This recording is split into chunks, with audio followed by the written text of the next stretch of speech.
Bien-aimés dans le Seigneur, bonjour, bonsoir, selon l'heure que vous nous suivez. Nous sommes dans le cadre de notre émission Le temps de la vie. Moi, c'est votre serviteur, le docteur Freddy Ngoy Moulolo, pasteur responsable du centre missionnaire La Nouvelle Vie, Séminoviancy. Nous sommes à Kinshasa, République démocratique du Congo, dans la commune d'Ngaliema, sur l'avenue Ngafula numéro 69, référence marché Sola. Vous pouvez aussi nous contacter par téléphone au plus 243 970 89 35. Par mail freddymoulolo@gmail.com. Et Facebook, vous cherchez seulement Freddy Moulolo, vous allez nous trouver. Voilà, bien-aimés. Merci encore pour vos encouragements, pour vos suggestions. Merci pour vos questions. Nous continuons avec le grand thème que nous avons commencé, de la malédiction à la bénédiction. Nous avons expliqué la bénédiction, nous avons commencé à donner les différentes sources de la malédiction. Aujourd'hui, nous sommes au 4e point et nous allons parler des malédictions qu'on se pose soi-même. Les sujets que nous allons aborder ce matin comme source de la malédiction, les malédictions qu'on s'impose soi-même. Bien-aimés, permettez-moi alors de prier d'abord avant de commencer. Tendre Père, nous te disons merci pour cette occasion que tu nous donnes pour propager la parole. Bénis quiconque nous suit. Laisse que cette parole trouve la place dans le cœur de tout un chacun, que ça apporte le changement, la délivrance, la paix, la guérison, le miracle dans la vie de tes enfants, ton peuple, de quiconque nous suivra. Au nom de Jésus, nous avons prié. Amen. Voilà là où vous êtes, bien-aimés. Prenez vos Bibles, nous allons lire la parole de Dieu. Une portion de l'Écriture qui va nous permettre d'entrer dans le vif de notre sujet ce matin. Et nous sommes dans le livre de Genèse chapitre 27, du 11e au 13e verset. C'est là que nous allons lire. J'ai dit Genèse 27, du 11 au 13e verset. Je lis la parole au nom de Jésus. Jacob répondit à sa mère, « Voici Ésaü mon frère est velu, et je n'ai point de poil. Peut-être mon père me tâtera-t-il, et je passerai à ses yeux pour un trompeur. Je ferai alors venir sur moi la malédiction et non la bénédiction. » Sa mère lui dit, « Que cette malédiction, mon fils, retombe sur moi. » Parole du Seigneur. Voilà, bien-aimés, les auto-malédictions sont des malédictions que les gens prononcent sur eux-mêmes. Parce que nous parlons sur les malédictions qu'on s'impose soi-même. Et ce matin, j'aimerais que tu puisses me suivre avec attention. Parce que la plupart, la vie des gens sont détruites. Et des fois, nous ne savons pas. Je vous ai dit, il faut connaître la source pour résoudre les problèmes. Les prophètes, lorsqu'on est venu lui dire, on a dit que l'eau est amère. Et les prophètes n'est pas allé par 4 chemins. Il est allé à la source, c'est là qu'il a purifié l'eau et tout est redevenu dans l'ordre. C'est pourquoi j'ai dit, il faut connaître la source de vos problèmes. Peut-être que c'est une malédiction que vous vous êtes imposée vous-même. Je disais, les auto-malédictions sont des malédictions que les gens prononcent sur eux-mêmes. Elles sont très courantes dans la vie des enfants de Dieu, dans la vie de beaucoup de personnes. Quiconque, les gens sont en train de s'auto-proclamer des malédictions dans leur propre vie sans le savoir. Bien aimé, nous allons revenir à l'histoire d'Isaac et de Rebecca. Cette famille nous a vraiment beaucoup inspiré. Isaac et Rebecca. Vous vous rappelez que Rebecca a essayé de persuader Jacob d'obtenir la bénédiction d'Isaac par la tromperie. Mais Jacob avait peur d'être découvert. C'est là que nous venons de lire dans Genèse 27, du 11e au 13e verset. Il avait peur. Il a parlé avec sa mère. Il dit, je ne suis pas comme mon frère.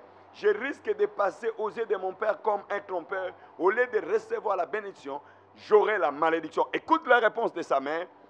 Sa mère lui dit que cette malédiction, mon fils, retombe sur moi. La maman est en train de s'auto-maudire. En d'autres termes, la malédiction viendra sur moi et non pas sur toi, mon fils. Ça veut dire que la maman s'est déjà maudite elle-même. Elle a prononcé la malédiction sur sa vie. La maman a prononcé la bénédiction sur elle-même. Un peu plus loin, bien aimé, dans le récit, Rebecca se plaint à son mari Isaac qu'Ésaïe a pris des épouses qu'elle n'approuvait pas.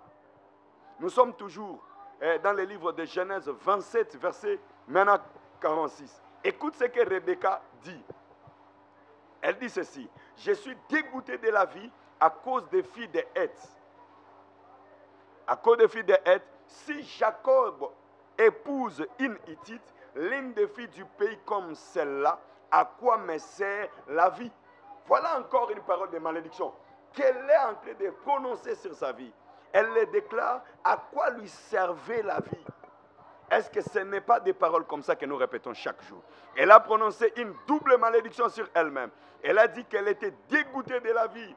Elle s'est demandé à quoi lui servait de vivre, qu'elle serait aussi bien morte. Ça veut dire qu'elle a prononcé une malédiction de la mort sur elle-même.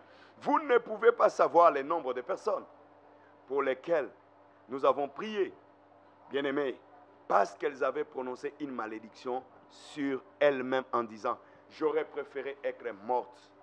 À quoi me sert la vie? À quoi me sert ceci? Bien-aimés, je n'y arriverai jamais. Ce sont des paroles que nous prononçons chaque jour. Vous n'avez pas besoin de les répéter souvent. C'est une invitation faite à l'esprit des morts lorsque vous faites à quoi me sert la vie. Bien-aimés, vous n'avez même pas besoin de répéter cette parole plusieurs fois pour que la mort vienne. Du fait que vous avez ouvert seulement votre bouche. N'oubliez pas, la Bible dit: la vie et la mort sont au pouvoir de la langue. Lorsque vous êtes en train de dire ça, c'est une invitation faite à l'esprit des morts. Il n'a pas besoin que nous insistions beaucoup. L'esprit des morts viendra parce que c'est une malédiction que vous avez libérée et l'esprit entre en mouvement. Mais maintenant, comment parvenons-nous à cette attitude de désespoir pour prononcer des auto-malédictions sur nous-mêmes? Écoutez, quelqu'un qui dit: il ne fait pas bon de vivre parce qu'il traverse des situations, cette personne, peut-être que vous qui me suivez, vous dites: il ne fait pas beau de vivre. Je n'ai plus besoin de la vie, je n'ai plus besoin de continuer à vivre. Qu'est-ce que la vie a à m'offrir? Bien-aimé, ce sont des paroles de malédiction que vous ne savez pas. Lorsque tu dis: qu'est-ce que la vie a à m'offrir? Bien-aimé, ça veut dire, vous prononcez une malédiction contre vous-même pour que la vie ne puisse vous donner rien. Je serai aussi bien mort. Bien-aimé, c'est une parole de la malédiction lorsque vous prononcez de telles paroles. C'est très dangereux de parler comme ça. Il ne me fait pas beau de vivre. Qu'est-ce que la vie a à m'offrir? Je serai aussi bien mort. Bien-aimé, c'est très dangereux lorsque vous libérez de telles phrases, lorsque vous prononcez de telles paroles. Vous êtes vraiment en train de vous maudire vous-même. Là, ce n'est pas un agent du diable. Ce n'est pas quelqu'un d'autre, ni les parents, ni une personne d'autorité. Mais c'est vous-même, vous êtes en train de vous maudire. Le diable est celui qui vous trompe en vous faisant parler ainsi. Le diable vous pousse à parler ainsi parce qu'il sait que les paroles que vous libérez, ce sont des paroles de malédiction. Et lui va profiter derrière ces paroles-là pour entrer en mouvement, pour entrer en danse, afin de créer des problèmes dans votre vie, afin d'exécuter. Rappelez-vous, la Bible dit: lorsque Dieu prononce une parole, cette parole ne peut pas rentrer en lui s'il n'a pas produit les effets de cette parole.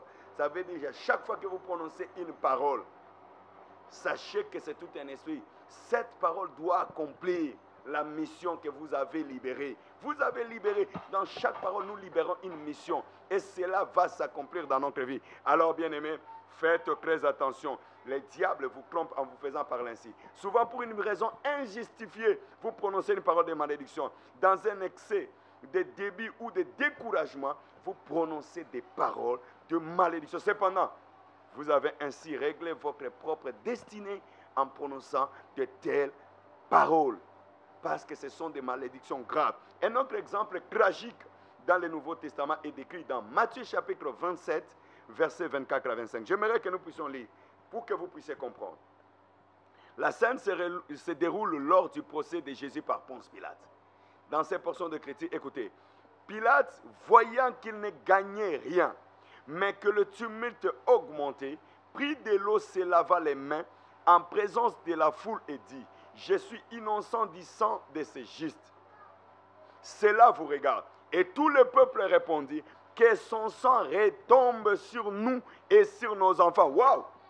Bien-aimés, excités, ils ne sont pas en train de se rendre compte de ce qu'ils sont en train de dire. Le diable les a tellement excités Pilate vous a dit, moi je ne sais plus. Mais écoute, les enfants d'Israël, les Israélites, les Juifs prononcent une malédiction grave sur eux et sur leurs enfants. C'était une auto-malédiction. Vous ne pouvez pas vraiment comprendre l'histoire du peuple juif depuis les 19 derniers siècles sans savoir, sans saisir que l'un de ces facteurs essentiels a créé à cette malédiction auto-imposée qui se transmet de génération en génération. Aujourd'hui, pour bien comprendre l'histoire du peuple juif, vous ne pouvez pas ignorer ça. Ils se sont auto-maudits, eux ainsi que leurs enfants. Écoute, bien-aimé, que son sang retombe sur nous et sur nos enfants. Ça, c'est grave. Dans ce contexte, les textes enfants se réfèrent à chaque génération qui suit. On n'a pas dit les enfants immédiats. Car lorsqu'ici, nous et nos enfants, ceci, c'est pour des générations qui vont suivre, que le sang de Jésus soit réclamé sur la tête de leurs enfants de génération en génération. Ils ont prononcé une malédiction sur eux et sur des générations à venir. Bien aimé, ça c'est grave. Combien ne faisons-nous pas ça dans nos familles?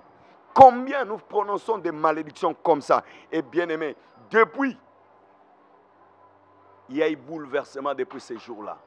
À cause de cette auto-malédiction qu'ils ont prononcée lors du procès de Jésus-Christ. Bien aimé, comme c'est tragique, cependant les choses commencent à changer. Vous voyez que c'est tragique, les gens ont prononcé une malédiction, mais ce sont des générations qui subissent. Mais gloire à Dieu, parce que depuis 1980, il y a eu des réunions en Israël où les responsables juifs des congrégations messianiques ont publiquement confessé ces péchés au nom de leur peuple et ont demandé à Dieu d'en être libérés. Gloire à Dieu parce qu'il y a des congrégations messianiques qui ont compris.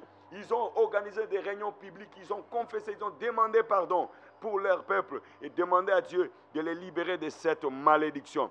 Dieu merci, la libération est possible parce que sur la croix, Jésus a prié ainsi. Luc chapitre 23, verset 34, paragraphe A. Écoute ce que la Bible dit. Père, pardonne-leur car ils ne savent pas ce qu'ils font.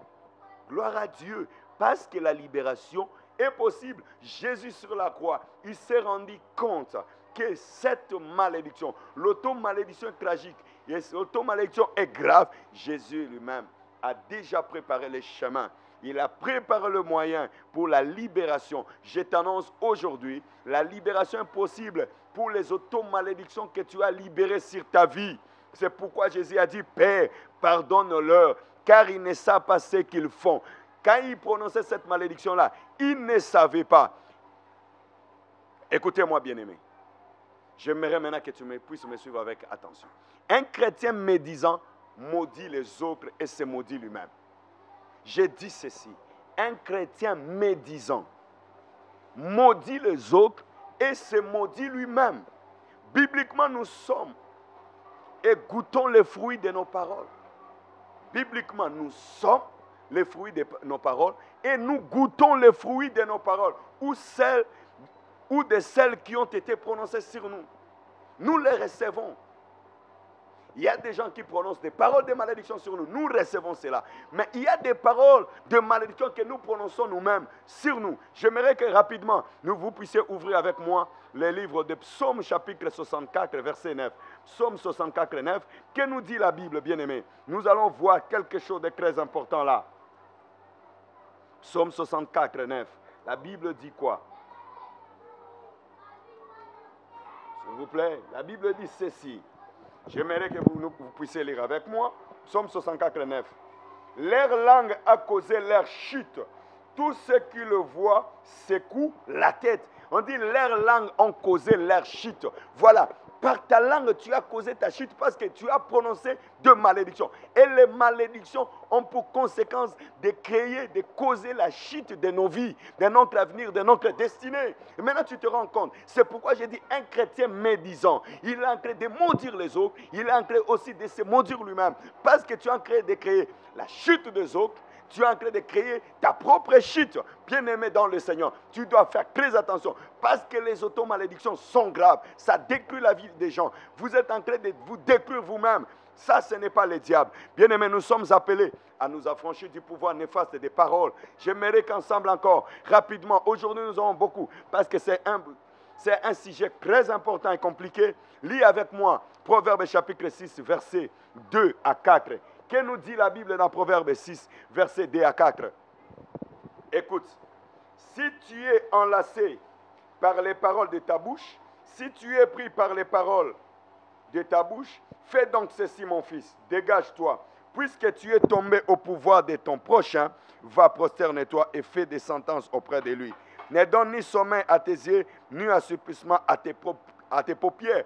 Voilà, bien-aimé, on nous dit qu'on peut être enlacé par les paroles de sa propre bouche.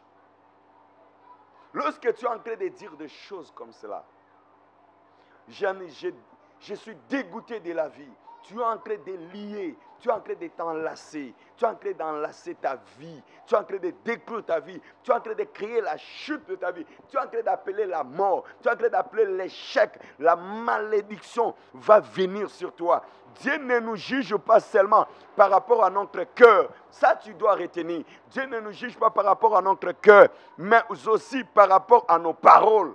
Dieu nous juge aussi en fonction de nos paroles. Il ne juge pas seulement nos cœurs, mais il juge aussi nos paroles. C'est pourquoi Matthieu chapitre 12, verset 37, que nous dit la Bible? Lis encore avec moi, dans Matthieu 12. Tu dois faire très attention. Nous avons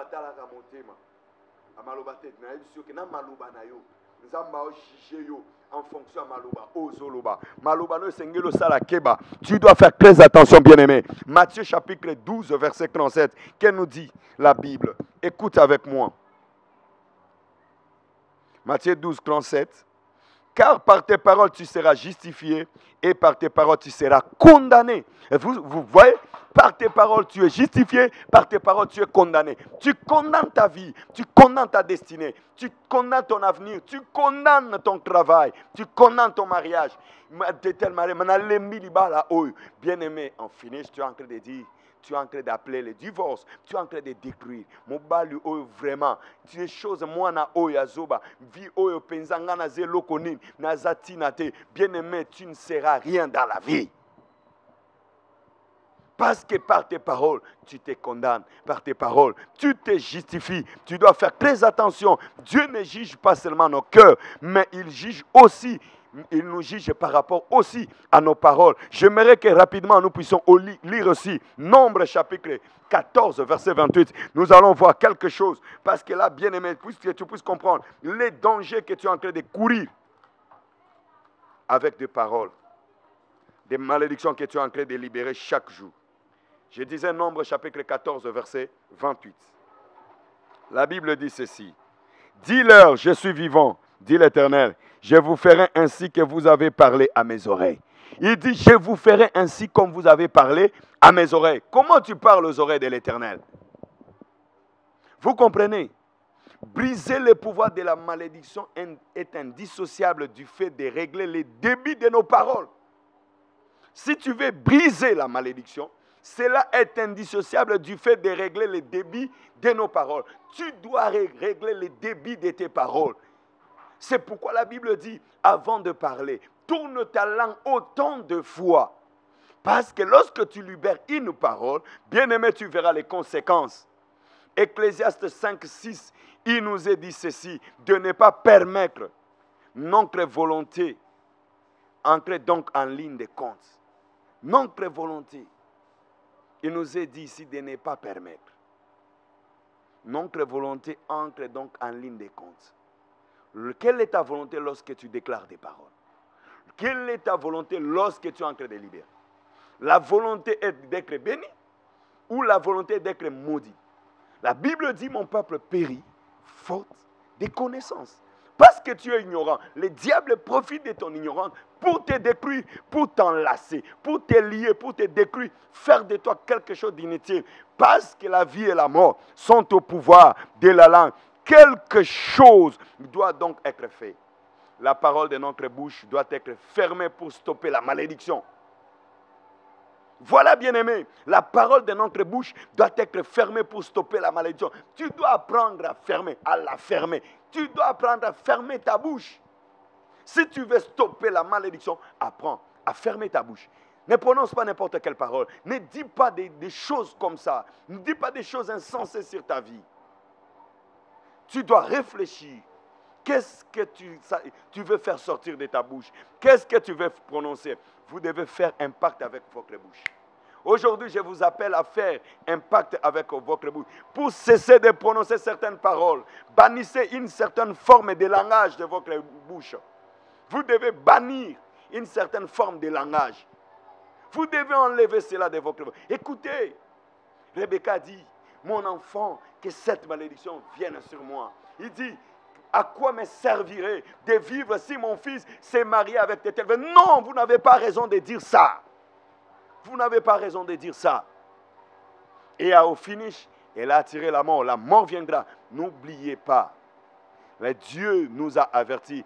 Si vous lisez avec moi Ésaïe 54, 17, trop de gens veulent régler les problèmes de malédiction en allant chercher la cause chez leurs parents ou arrière-grands-parents. Non, bien-aimés, n'allez pas chercher d'abord les causes ou la cause de la malédiction chez vos parents. Plusieurs, on accuse, même nous les serviteurs de Dieu. Des fois tu ne maîtrises pas les sujets. Tu es en train de dire, je vois la malédiction, c'est ton père, c'est ta mère. Oui, je suis d'accord avec vous. Mais toi, avant d'aller chercher à régler les problèmes de malédiction, en cherchant d'autres causes auprès des parents ou arrière-grands-parents, alors qu'ils n'ont pas encore réglé, vous devez régler au présent vos propres problèmes de langage. Commencez d'abord à régler au présent les problèmes de votre propre langage. Si vous réglez les problèmes de votre langage, parce que les problèmes de votre langage, ce sont des auto-malédictions. Lorsque vous réglez vos propres problèmes de langage, à ce moment, vous pouvez aller chercher maintenant ce qui reste auprès des parents, parce que les parents sont des personnes qui occupent des positions d'autorité. S'ils ont prononcé des paroles de malédiction, oui, vous allez régler. Mais si, avant d'aller auprès des parents, des arrières, grands-parents, commencez d'abord à régler les problèmes de votre propre langage, parce que c'est la source de la malédiction. Ce sont des auto-malédictions que vous prononcez vous-même sur votre vie. Quand bien même vous trouverez quelque chose que les malédictions ne cesseraient pas, vous pouvez aller faire, mais je vous dis, les malédictions ne cesseront jamais. Pourquoi? Parce que vous-même, vous êtes en train d'imbiber votre vie chaque jour des paroles de malédiction. Vous pouvez aller régler les problèmes de malédiction auprès de vos pères et auprès de vos parents et grands-parents.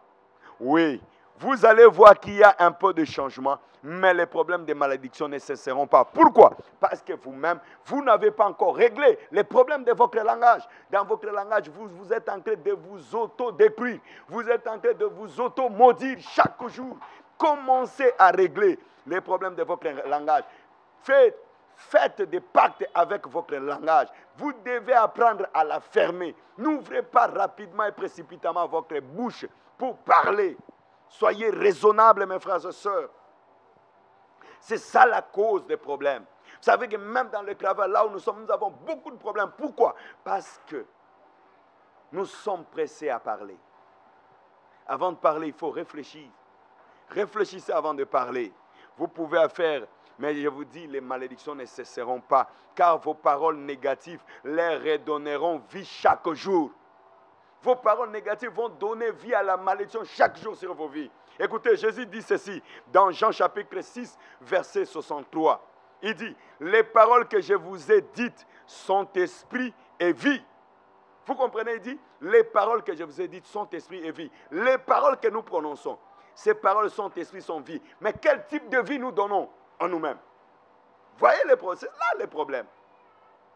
Quel type de vie? Une vie de malédiction ou une vie de bénédiction? Parce que derrière chaque parole, il y a un esprit.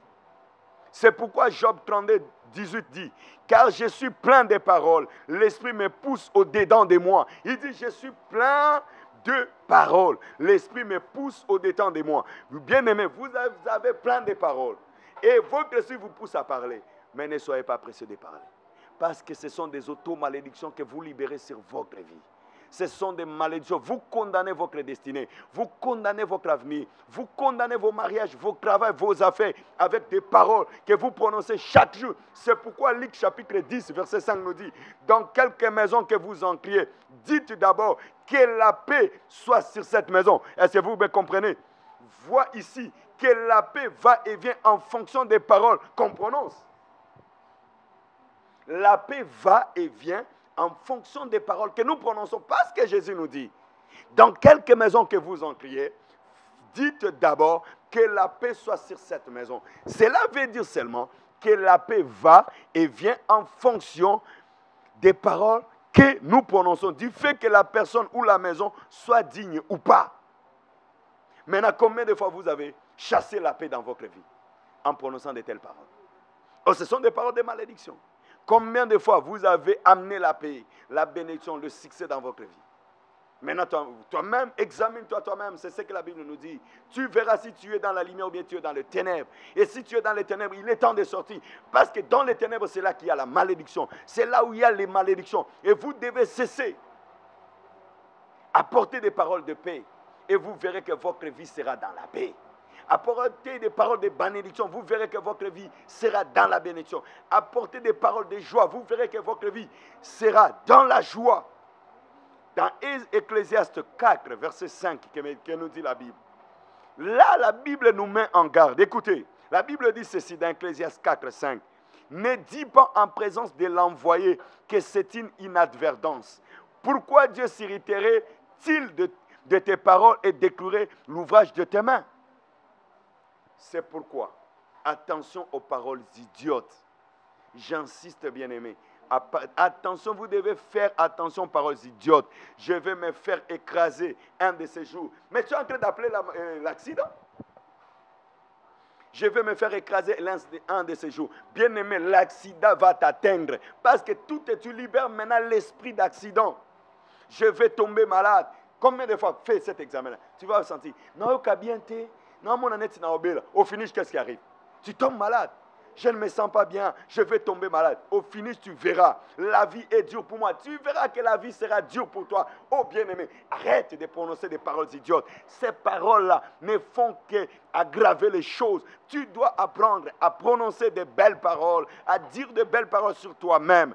Par notre forme de langage, nous armons ou nous désarmons les bras des anges de l'épée de l'esprit. Par tes formes de langage, tu es en train soit d'armer ou de désarmer les bras des anges de l'épée de l'esprit. Lorsque, par nos paroles, nous libérons des bonnes paroles, nous sommes en train d'armer les anges de Dieu avec l'épée de l'esprit pour nous apporter la guérison. J'ai suivi un témoignage d'un bien-aimé. Il était malade dans les comans. Et là, la mort était de l'empresser, de le coincer. Mais il a entendu une parole dans ses comans, lui dit, déclare ces paroles, je ne mourrai pas, je vivrai et je vais proclamer les œuvres de l'Éternel. Il a commencé à dire au fond de lui-même, plus il répétait cette parole, plus il disait, la voix augmentait, et il a vu, pendant qu'il était dans les comans, il a vu un ange descendre avec le feu de feu, et cet ange était très en colère, il regardait une personne qui était derrière la personne, derrière ce frère qui était dans les comans. Il ne comprenait pas pourquoi l'ange était furieux. Plus lui continuait à prononcer comme ça, il a vu l'ange soulever son épée. Il a frappé une personne qui était derrière. Et lui ne savait pas. C'était l'esprit de la mort qui était derrière, qui le réclamait. Et cet esprit est tombé. Directement, il est sorti du coma. Oh, gloire à Dieu. Ce matin, pendant que tu es en train de me dire, je suis en train de libérer, je dis, tu ne mourras pas, tu vivras, tu n'échoueras pas. Je dis, tu sors de cette malédiction. Toutes les paroles, tu as imbibé ta vie de tes paroles de malédiction. Aujourd'hui, il y a une bonne nouvelle. Jésus est venu libérer les captifs. Je te libère de toute cette parole de malédiction. Car sur la croix, il même a dit, pardonne-leur car ils ne savent pas ce qu'ils sont en train de faire. Tu ne savais pas. C'est pourquoi j'ai reçu mandat de te libérer. Je libère une parole de libération. Que ta vie sorte de ces auto-malédictions. In the name of Jesus. Sois libéré de toute cette malédiction que tu t'es autoproclamé. Tu as condamné ta propre vie. Bien-aimé, laisse-moi te dire, je suis presque à la fin. La bonne nouvelle est que Jésus est venu. Il y a des hommes et des femmes qui ont reçu mandat. Car la Bible dit, l'Esprit du Seigneur sur moi, il m'a oint. pour proclamer une année de grâce. Libérer ceux qui sont tenus captifs. Voilà, par ce message, je suis venu te libérer, toi, qui étais condamné, toi qui souffrais. Tu ne savais pas que les problèmes, tu condamnais les autres, mais oubliant que chaque jour, tu es en train de détruire ta vie avec des paroles, des malédictions que tu étais en train de t'auto-proclamer, de t'auto-prononcer sur toi-même. Bien-aimé, si vous numéro, plus 243 970 89 35. Plus 243 970 89 35. Ou écrivez-moi freddymoulolo@gmail.com. Bien-aimé, le numéro que je vous donne, je suis aussi sur WhatsApp. Vous pouvez me laisser, m'envoyer même des messages vocaux où vous m'écrivez. Nous allons partager. Que le Seigneur vous bénisse. Et ce matin, à ce moment que vous me suivez, je suis sûr que vous êtes libérés de la malédiction. Parce que l'Esprit du Seigneur est là. Par le nom de Jésus, je suis en train maintenant de prier. Tu peux incliner ta tête là où tu es. Prie avec moi. Seigneur Jésus, pardonne-moi. Je ne savais pas que j'étais en train de m'auto-détruire avec des paroles de malédiction. Aie pitié de moi. Aujourd'hui, j'ai, Seigneur, reçu la connaissance. Je ne condamnerai plus ma vie. Je ne vais plus enlacer ma vie. Je libère ma vie de cette malédiction, de toutes ces malédictions. Au nom de Jésus, je dis que ma vie, tu es bénie. Je dis que mon avenir est meilleur. Je dis que ma destinée est glorieuse. Je dis que je réussirai. Je serai grand. Je ferai de grandes choses. Et la vie est merveilleuse pour moi. Je te déclare libre au nom de Jésus. Sois béni. Que la grâce du Seigneur t'accompagne. Merci, bien-aimés. Si vous avez aimé, nous attendons vos commentaires, vos suggestions, vos critiques pour que nous puissions améliorer. Mais bien-aimés, vous savez que l'évangile est gratuit, mais l'évangélisation n'est pas gratuite. C'est pourquoi nous avons besoin de vos soutiens. Bien-aimés, nous avons besoin de caméras. Si on peut avoir plusieurs caméras, vous qui êtes en Suisse, partout dans le monde, vous nous suivez, même à Kinshasa, partout en Afrique, aux USA, en Asie, vous avez aimé, vous êtes bénis par ce message. Soutenez-nous, soutenez cette émission. Vous pouvez nous appeler pour nous envoyer vos dons. Vous envoyez votre soutien. Et nous demandons, nous sommes aussi dans la dimension de construire les temples de Dieu. Nous avons aussi besoin de vos soutiens financiers pour que nous puissions construire une maison pour notre Seigneur. Rappelez-vous, les renards ont des tanières, mais le Fils de l'homme n'a où mettre sa tête. Jusque-là, nous sommes locataires, nous voulons acheter une parcelle pour Dieu. Vos dons, vos soutiens, nous sommes le bienvenu pour que nous puissions acheter une parcelle pour Dieu, que nous puissions construire à la gloire de l'Éternel. L'Église doit cesser d'être locataire bien-aimé. Voilà qu'ici nous sommes là, nous sommes soutenus par les amis de Kama Plus. C'est pourquoi j'ai béni Vernon, j'ai béni sa vie, sa destinée, que ce projet aille de l'avant. J'ai béni tous ceux qui travaillent avec Kama Plus. J'ai béni Michel et toute son équipe. J'ai béni Vernon avec son équipe à Kinshasa. Soyez vraiment bénis parce que vous permettez aux enfants de Dieu de partout, de loin, de suivre ces messages puissants que le Seigneur nous a donnés. Bien-aimés, laisse que la grâce, la bénédiction, l'amour du Seigneur vous accompagne. Dans le nom de Jésus, nous avons prié. Amen. Soyez bénis au prochain numéro. Merci.